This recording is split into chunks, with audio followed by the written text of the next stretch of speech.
हमने पिछले क्लास में देखा कि कैसे कैसे स्केल काम करता है, तो क्या साइन और सिंबल होता है, तो भारत के फिजिकल मैप क्या क्या होते हैं। अब हम लोग इस क्लास में आते हैं और अब हम लोग बात करते हैं साइन और सिंबल के बारे में डिटेल में, विस्तार रूप में, और जानते हैं कि एक मैप में साइन और सिंबल क्या होता है। क्योंकि हम लोग का ये जो चैप्टर है, चैप्टर नंबर 2 है आपके सोशल साइंस का, जहां पर हम लोग को मैप के बारे में पढ़ना है। और मैं हूं मोहित श्रीवास्तव, जो आप लोग के सोशल साइंस का टीचर है, और मैं यहां पर बात करूंगा साइन और सिंबल के बारे में। और मैं यहां पर बात करूंगा कि ये साइन और सिंबल जो है ये मैप में क्या स्थान रखता है, इसका मतलब क्या होता है। तो यहां पर लिखा हुआ है many types of signs and symbols are used in a map. एक मैप में बहुत सारे साइन और सिंबल यूज होते हैं। जैसे कि एक शहर को हम लोग किसी और साइन और सिंबल से दिखाते हैं, तो वहीं पर एक देश की राजधानी को हम लोग किसी और साइन और सिंबल से दिखा सकते हैं। Many colours are used in a map. एक मैप में बहुत सारे अलग अलग रंग का प्रयोग होता है। These colours denote different things. ये कलर जो है ये अलग अलग चीजों को दर्शाते हैं। जैसा कि आप इस मैप में देख सकते हैं, यहाँ पर भारत का फिजिकल मैप है, और यहाँ पर आप कलर स्कीम को देख सकते हैं कि एक कलर का मतलब क्या है, तो दूसरे कलर का मतलब क्या है, एक रंग का मतलब क्या है, तो दूसरे रंग का मतलब क्या है। ये है हमारे साइन और सिंबल का मतलब। अब हम लोग आगे बढ़ते हैं और अब हम लोग बात करते हैं कि साइन और सिंबल जो है वो काम कैसे करते हैं। तो हम लोगों ने देखा कि इस मैप में अलग अलग जो साइन और सिंबल हैं, चाहे वो एक राजधानी की बात करता हो, चाहे वो एक शहर की बात करता हो, नगर की बात करता हो, या अलग अलग चीजों की बात करता हो, वो सारा कुछ हम लोग के सामने है और उसको उस तरीके से हम लोग दिखाने का कार्य करते हैं। अगला लाइन जो कि आप लोग के पारस पब्लिकेशन के सोशल साइंस के पेज नंबर 14 पर मिलेगा, जो लिखा हुआ है oceans, seas, rivers and lakes are always shown in blue. ये कलर की बात कर रहे थे हम लोग। तो कलर की जब बात करेंगे तो यहाँ पर यह बताया गया हुआ है कि जब मैप की बात होती है तो ओशंस, सीज यानी कि महासागर, सागर, नदियां, और लेक यानी कि इन सारे चीजों का, ये जितने भी पानी से जुड़े हुए जितने भी चीज हैं, ये सारे जो हैं ये नीले रंग से दर्शाए जाते हैं, ब्लू कलर से डिनोट किया जाता है, यानी कि ब्लू कलर से हाईलाइट किया जाता है, दिखाया जाता है। जबकि dark blue colour means deep water and light blue colour shows shallow water. जबकि गहरा नीला रंग जो है वो एक मैप में डीप वाटर यानी कि वैसे पानियों को दिखाता है जो ज्यादा गहरा या फिर डीप हो। वहीं पर लाइट ब्लू कलर जो है वो शैलो वाटर यानी कि जो हल्के पानी के जो है वो सारे चीज जो है वो लाइट ब्लू कलर से यानी कि हल्का नीला कलर से दिखाया जाता है। जबकि ग्रीन कलर जो है वो फॉरेस्ट और प्लेन एरिया को दिखाने का कार्य करता है, यानी कि जंगल जैसी चीजों को अगर दिखाना हो मैप में तो वहां पर प्रयोग होता है जो कलर, उसको हम लोग कहते हैं हरा। माउंटेन्स एंड हाईलैंड्स, जो पहाड़ी एरिया है उसको हम लोग ब्राउन शेड यानी कि भूरे रंग से दिखाने का कार्य करते हैं एक मैप में। तो एग्रीकल्चर लैंड यानी कि खेती वाले, कृषि वाले जो जमीन भूमि है उसको हम लोग पीला यानी कि येलो से शो करने का कार्य करते हैं एक मैप में। और ये एक मैप का पहलू है, एक मैप का लगभग लगभग नियम है कि ये कलर इन इन चीजों को शो करेगा। कोई ब्लू से डिनोट किया जाएगा, तो कोई लाइट ब्लू से, तो कोई डार्क ब्लू से, तो कोई ग्रीन से, तो कोई ब्राउन से, तो कोई येलो से। इसी तरीके से अगला लाइन लिखा हुआ है the colour and symbol use in the map are universal. जो कलर और जो सिंबल हैं वो मैप में जो यूज होते हैं वो यूनिवर्सल है। यूनिवर्सल का मतलब है कि ऐसे ही हर जगह यूज होते हैं, ये हर जगह पर इसी तरीके से यूज होता है। चाहे आप कहीं पर भी कोई भी मैप बनाए उसमें कलर जो अगर ये शो है तो इसका मतलब यही होगा। ये नहीं कि यहाँ पर अगर आप मैप बना रहे हैं तो इसका कलर कुछ और कर देंगे और दूसरे जगह पे उस कलर से कुछ और मतलब हो जाएगा। यूनिवर्सल का मतलब है ये हर जगह अप्लाई होगा, ये हर जगह एक ही होगा, इस कलर का मतलब हर जगह एक ही होगा। अगर ब्लू का मतलब पानी है तो वो हर जगह उस मैप में कहीं पर भी वो अगर मैप आप देखते हैं, कोई भी मैप देखते हैं तो ब्लू का मतलब पानी ही होना चाहिए, पानी ही होगा। ग्रीन का मतलब अगर फॉरेस्ट है एक मैप में तो दूसरे मैप में भी फॉरेस्ट यानी कि जंगल ही होगा। उसी तरीके से येलो, ब्राउन और जो कलर होता है वो वही होगा। इसीलिए यहाँ पर कहा गया हुआ है कि the colours and symbols used in the map are universal. ये हर जगह एक होते हैं, सेम होते हैं। That is every country in the world uses the same set of symbol and colour. वही अभी कहे थे कि इसका मतलब क्या हुआ कि हर एक देश जो है यही कलर, इसी तरह के कलर को यूज करता है मैप बनाने में।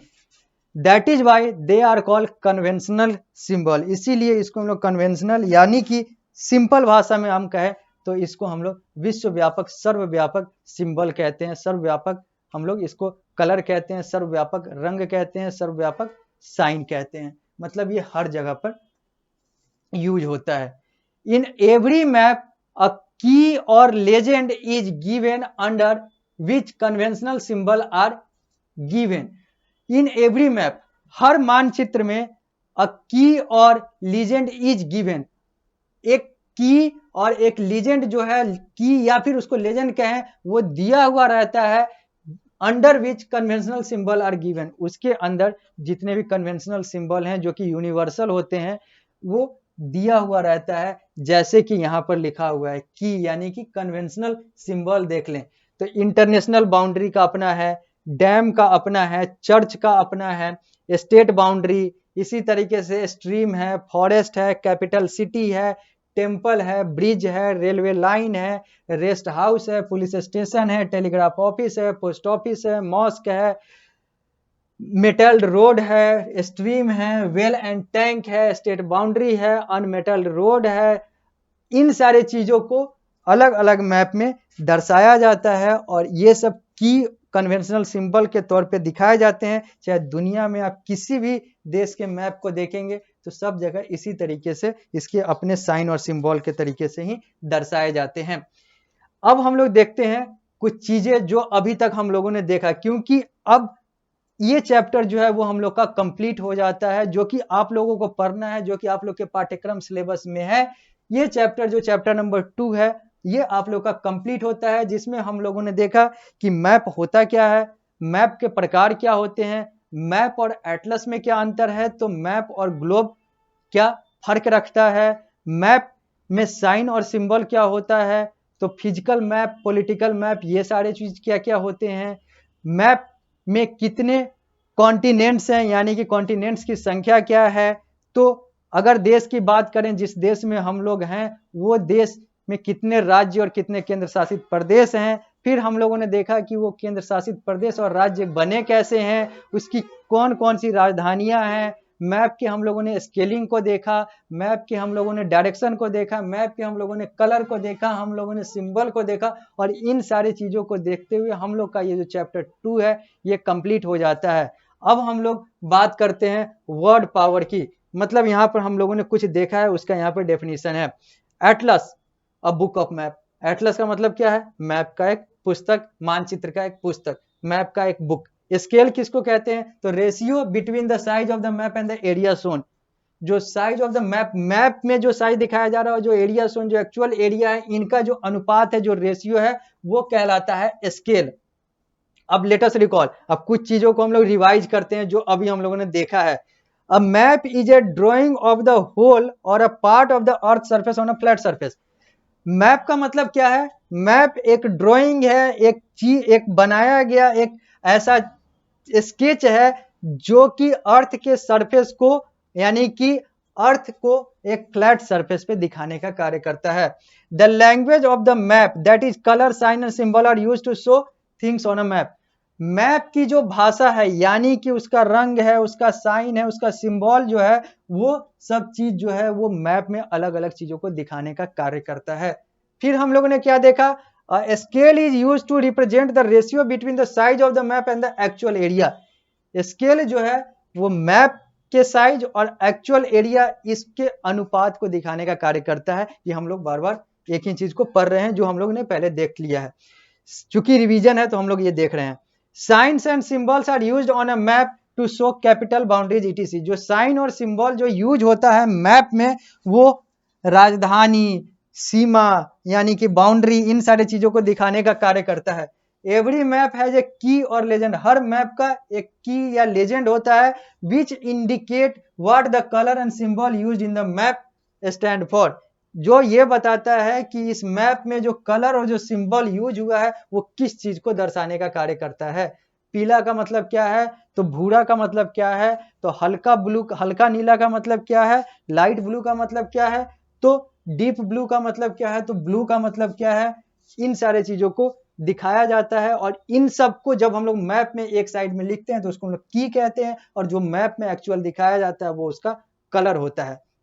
अब है यहाँ पर असेसमेंट करें, यहाँ पर आप ये बना सकते हैं और अपने आप को चेक कर सकते हैं कि आपने इस चैप्टर को कितना समझा, मैप को कितना समझा। यहाँ पर आपको पेज नंबर 14 में, इसके बाद आपको पेज नंबर 15 में कुछ क्वेश्चंस मिलेंगे जहां पर आप ये अपने आप को चेक कर सकते हैं कि आपने इस मैप को, इस चैप्टर को कितना समझा। फिर वहां पर आप अपने आप को देख सकते हैं कि आप जो समझे या फिर जो समझना चाह रहे थे वो समझे या नहीं समझे, या समझकर आपने कितना उसमें सही किया और गलत किया। इसको आप यहाँ पर page number 14, page number 15, page number 16 पारस पब्लिकेशन के बुक में आप देख सकते हैं। और यहाँ पर लास्ट में यही लिखा हुआ है कि कुछ एक्टिविटीज हैं जो आपको करने चाहिए। यहाँ पर कुछ एक्टिविटीज लिखे हुए हैं जो आप करें, कुछ क्वेश्चंस आंसर्स हैं जो कि क्वेश्चंस हैं उसके आंसर्स करें। अगर आपको कहीं पर कोई परेशानी होता है तो आप हमसे या फिर डायरेक्ट आप अपने स्कूल से पूछ सकते हैं, या फिर आप हमसे पूछ सकते हैं। जहां पर भी कोई भी कंफ्यूजन होता है आप बेझिझक अपना प्रश्न पूछ सकते हैं। लास्ट में लिखा हुआ है लाइफ स्किल, यहां पर हम ये पढ़ देते हैं। Make a map of your school. आप अपने स्कूल का एक मैप, अपने विद्यालय का एक मानचित्र बनाएं।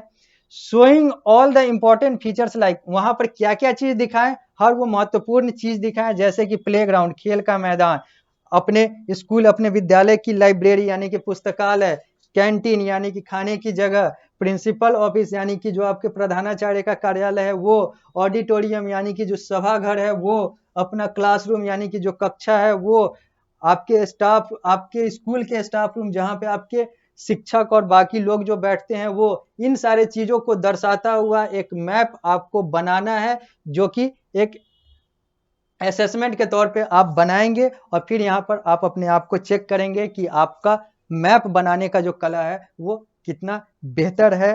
तो इस आधार पे हम लोग इस चैप्टर को कंप्लीट करते हैं, और यहाँ पर हम लोगों ने चैप्टर नंबर 2 को कंप्लीट किया। अब हम लोग अगले क्लास में आएंगे, अगली कक्षा में आएंगे तो हम लोग अगले चैप्टर को देखेंगे। तो ये चैप्टर हम लोग का कंप्लीट होता है।